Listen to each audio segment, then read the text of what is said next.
So the model I want to talk to you about right now is called the U-curve model. And the reason it's called the U-curve is because it looks like a U, like this. And it starts off up here with a desire, a voluntary desire to go into a new cultural experience. And then it describes the process of moving into a new cultural experience from your home culture to your host culture.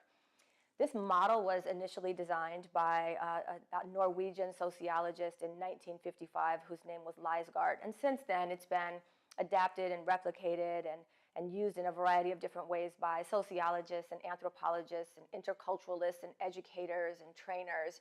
What I'm going to do is give you my anecdotal version, but also invite you to think about a time when you've gone through a U-curve experience. And then at the end of this story, I want us to be able to think about, what are the takeaways? Why is this important as we are in the middle of this experience where we're talking about bias?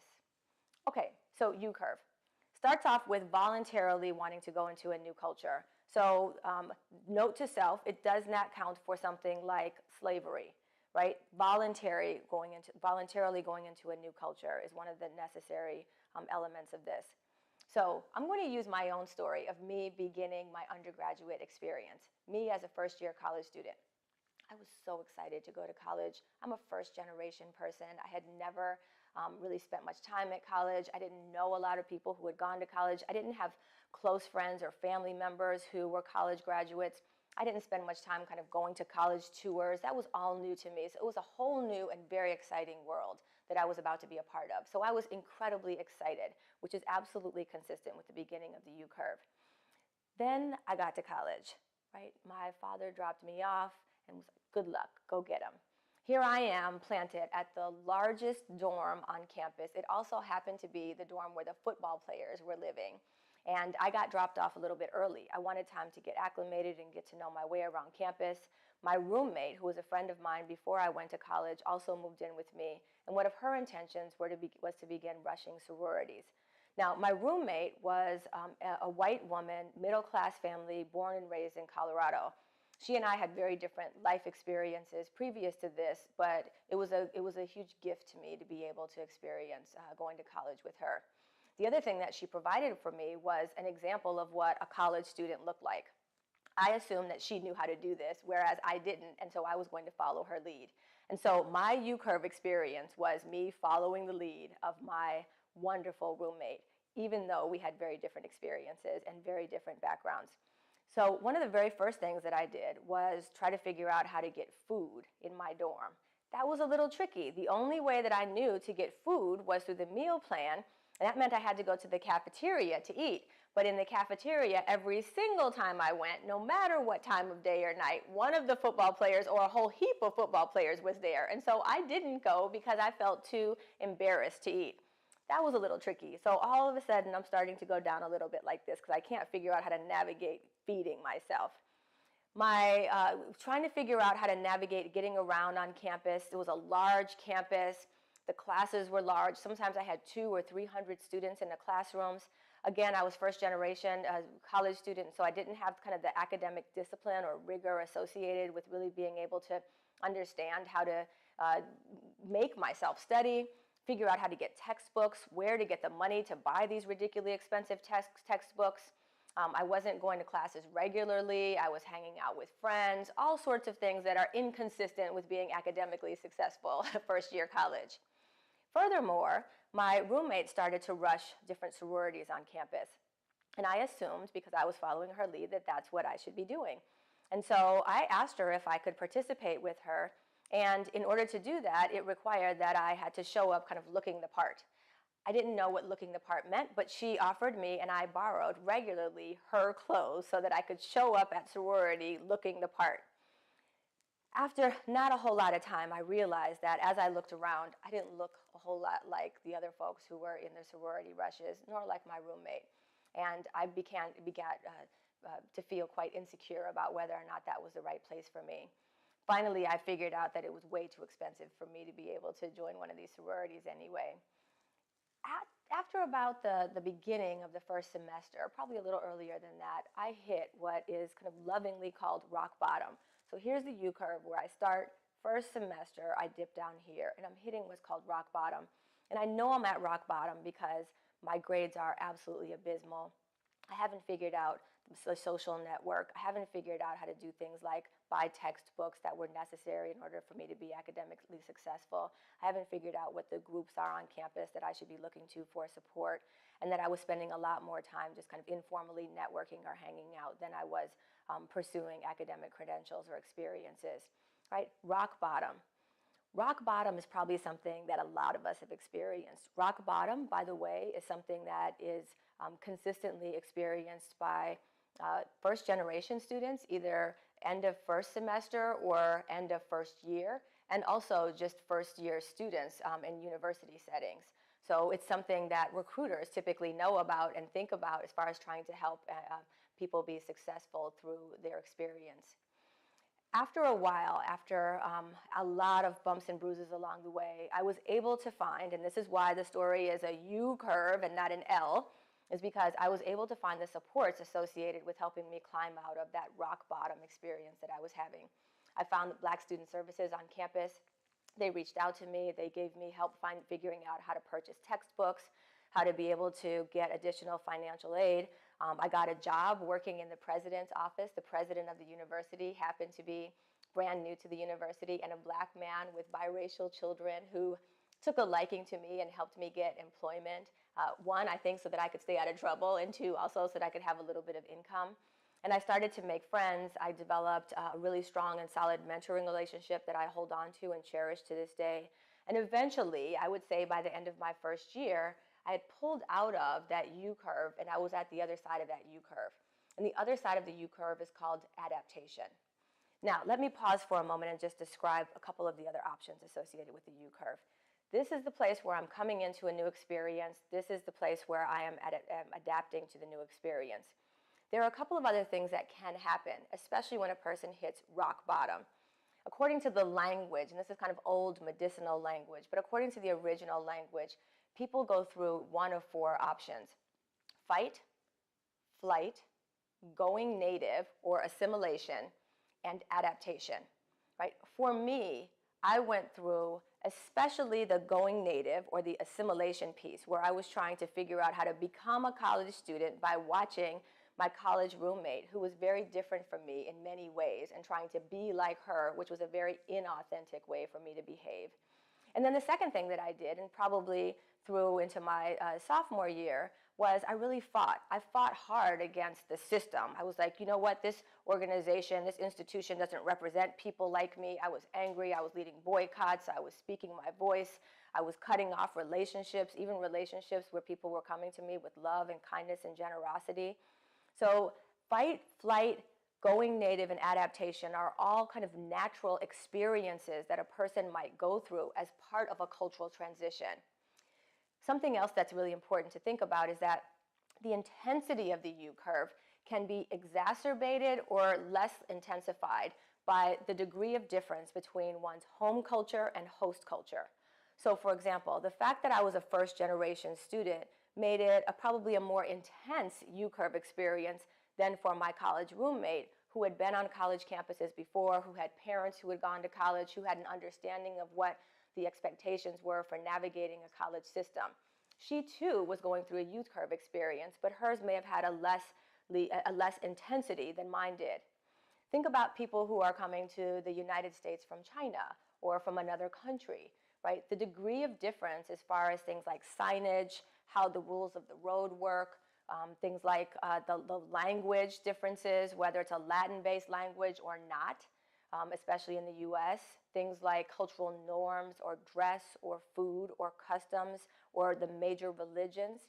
The degree of difference between one's home culture and one's host culture intensifies that U curve experience.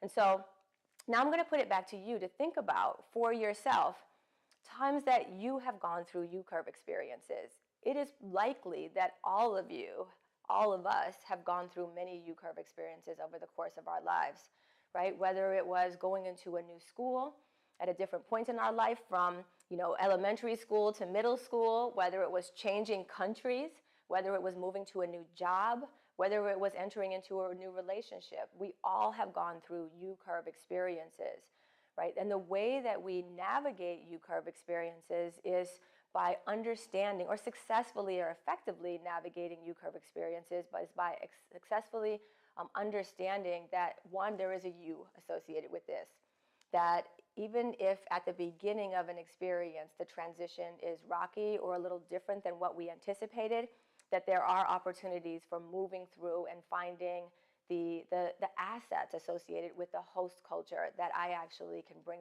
on as part of my own identity and incorporate those into who I am, so that I have become a different person by the time I get to adaptation.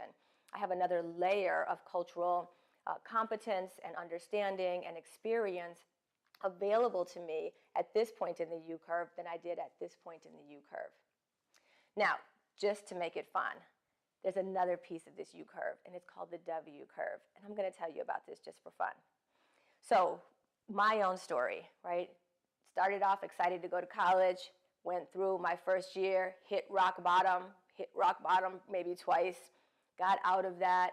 By the time I was at the end of my first year, literally, I was wearing those big long skirts with the kind of jingly bells that hang off of them and Birkenstocks. I had a nose ring, I had a tattoo, and I had become vegetarian. And I decided to go back home to Illinois and stay with my mother and a lot of family members and friends who had not been to college, and also was a primarily Black environment. So I was coming from a primarily white school in Colorado to a primarily Black and or people of color environment with a very different socioeconomic reality and higher education experience, a level of experience with higher education. And here I come with my skirt flowing and my Birkenstocks on and preaching about, Cornel West, and wearing my Malcolm X shirt and having my Angela Davis pick in my hair. And people were like, who are you, right? And so I came back in. Now this is the second part, right? So I have adapted to my new environment as a college student, and I have so many ideas about what the world has in store for me, and I am so woke and emancipated.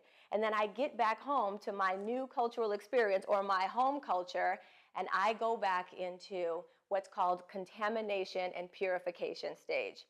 So contamination and purification happens when a person leaves their home culture, gets contaminated by a new culture, and then goes back into their home culture.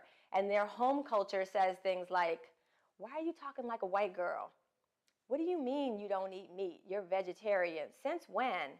How come you think you know so much more than us now? Oh, you think you're better than us? Right? This is a whole nother U-curve that's called the W-curve. And it's associated with the experience of going home. And the language, again, associated with it in the research is called contamination and purification. And yes, it's medicinal, but those two terms are meant to be described, I think, with love, right? Because our culture, our home culture, is saying, you have been contaminated, the otherness has overtaken who you are, and you are forgetting where you came from, and so we're going to purify you by bringing you back into the fold and by helping you remember where you came from. Over the course of our lives, we probably go like this over and over and over again. For people of color, I've had conversations many times where people say, I do this on a daily basis, going in and out of my workplace where I feel like I am one of the only. For people who identify as gay or lesbian or bisexual or transgendered, I often hear people say, I do this regularly. For women, especially women in powerful leadership positions, I hear people say, I go in and out like this pretty regularly. So this U-curve experience is something that's really useful to think about, but also to think about when and how this has been part of your own life. And also, the next opportunity is to think about how it might impact how you show up at work.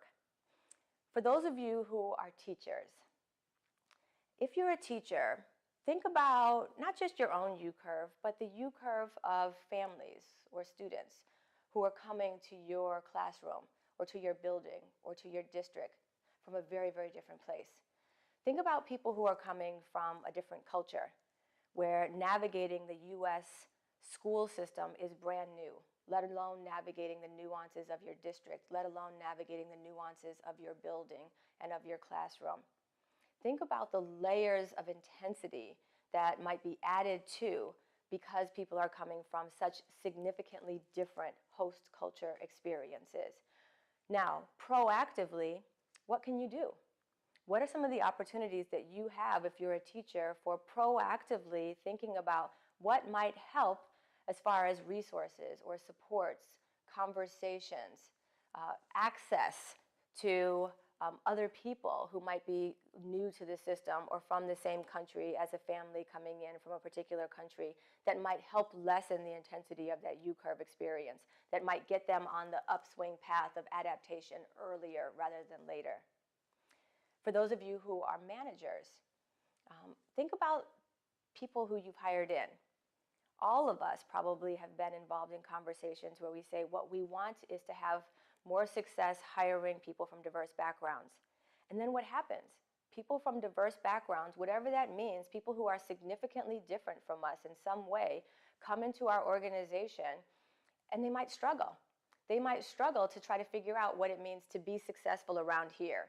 What do I say? How do I act? What are some of the assumptions that I need to make about what skills or experiences are going to be rewarded? What are some of the under the waterline kinds of things that I need to be able to navigate, as we talked about in the first course, Essentials of Cultural Competence and the iceberg analogy? What are some of the proactive things that you can do to put in place supports or mentoring or a robust onboarding process to help people be successful transitioning and adapting to your new organizational culture? What we often do is we set people up to assimilate, and we set people up with the expectation that they are going to assimilate to our new culture. We're going to teach you what it means to be like us. And what we really want, what we say we want, what we say we value, if we say we value inclusivity and equity, is for people to come in and bring their full selves. Not to assimilate, not to have to figure out how to be just like us, but instead to add value because they're bringing their own cultural truths and experiences and skills and credentials and perspectives. So for you, what I'll invite you to do is think about, how do you create that space? What are some of the, not just mental models and thoughts that you have associated with what can be done, but also some real structures, practices, norms that can be put into place to help people as they come newly into your environment? And to think about that, and to think about that not just on your own, but also collectively. Talk to some other colleagues and complete the associated worksheets here to give you some opportunity to reflect. There's a lot of work that can be done around helping people transition into our organizations effectively. And let me just underscore why this is connected to bias. This is connected to bias because we judge people from the moment they join our workforce on whether or not they are performing according to our standards through our filters, and oftentimes in the midst of their own, sometimes very significant and intense U-curve experience. And so what I invite you to do is to be thoughtful about how we're judging, when and how we're giving feedback of what type.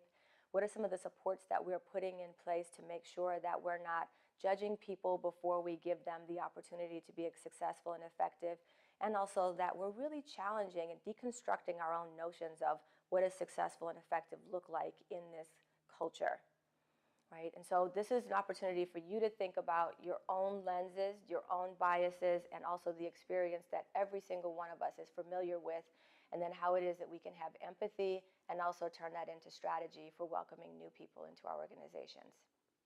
I hope that's given you some food for thought. Enjoy the rest of the course.